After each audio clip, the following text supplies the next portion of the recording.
Слава Украине, привет всем от Полонского. Друзья мои, очередное выступление Трампа, и у половины земного шара инфаркты, инсульты, знаете, порог сердца и все остальные ишемические болезни. Да? Ну, человек несет пургу, а нормальные люди из-за этого страдают. Ну, короче говоря, давайте в двух словах скажем то, что нас касается. Не, даже не то, что нас касается. Я просто хочу, чтобы вы посмотрели вчерашнее его интервью, когда он сидел на переговорах, после переговоров с Мелани, с премьер-министром Италии, когда он нес вчера пургу, просто, ну, абсолютно несусветную. Я просто хочу, чтобы вы глянули на выражение лица премьер-министра Италии. Ссылочка там в описании к данному ролику будет. Можете сходить к нам на телеграм-канал, посмотреть. Ее, знаете, она ничего не говорила, она... Там такой был фейспалм, что это вообще капец. Да, однозначно. Стоит посмотреть на ее выражение лица там. Ладно, переходим к сегодняшнему. Знаете, Трамп просыпается, бодр, полон сил, как говорится, сходил на унитаз нормально, он же здоровенький, да? Вот, и начинает нести, правильно, пургу. Как и обычно, знаете, вчера одно, сегодня другое, завтра третье, послезавтра скажет совершенно четвертое. Ну, это естественно, да, это же Трамп. Поэтому, опять-таки, воспринимать всерьез то, что он говорит, ну, как бы так. Делите все на 10, как раз получится то, что надо. Итак, что происходит?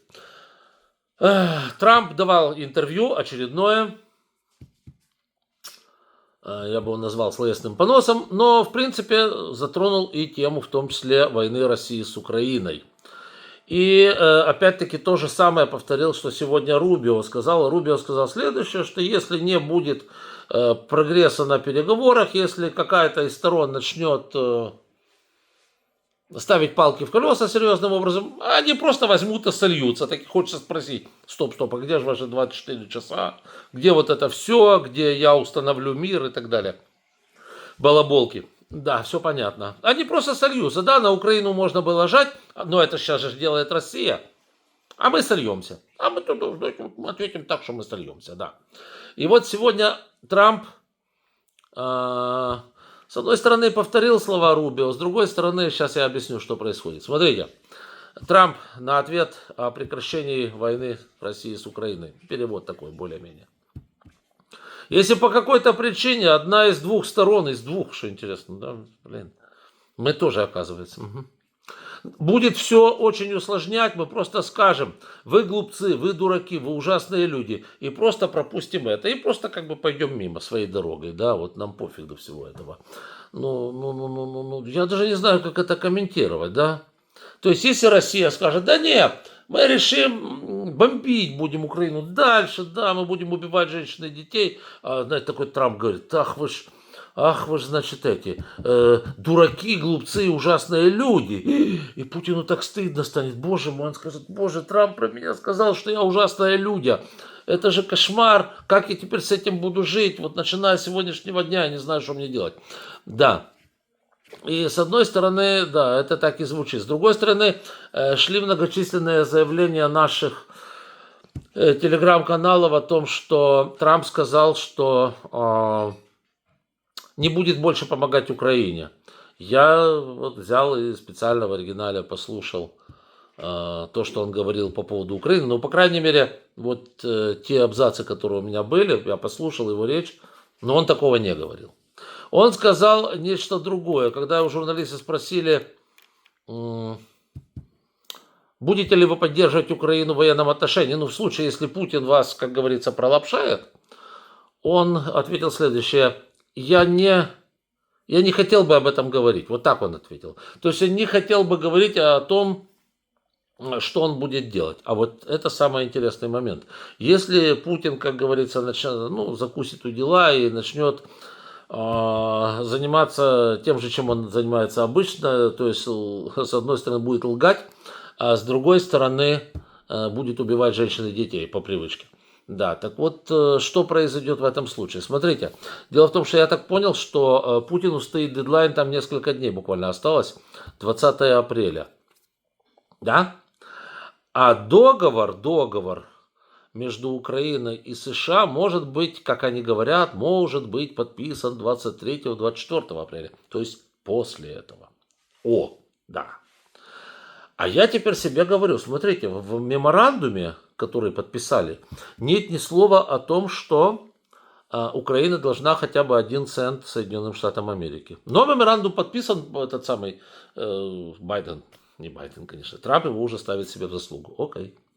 Ни одной копейки там нету долга со стороны Украины. Ага, хорошо. Теперь Трамп не хочет говорить о помощи. Не хочет. Сейчас, пока еще нет ответа от Путина. Но, видимо, какие-то аргументы они же там предъявляли Путину. Дальше, если представим себе, что Путин отвечает, да пошли вы все нахрен, я еще буду полгода думать. Угу, ну хорошо. Что тогда? Я вот это сейчас уже буду от себя тяну пороть. То, что я думаю. Но тогда, по всей видимости, вот эта помощь США военная, потенциально, которую могут оказать Америка при Трампе, она может быть как раз частью внеска Соединенных Штатов Америки по этим редкоземельным металлам.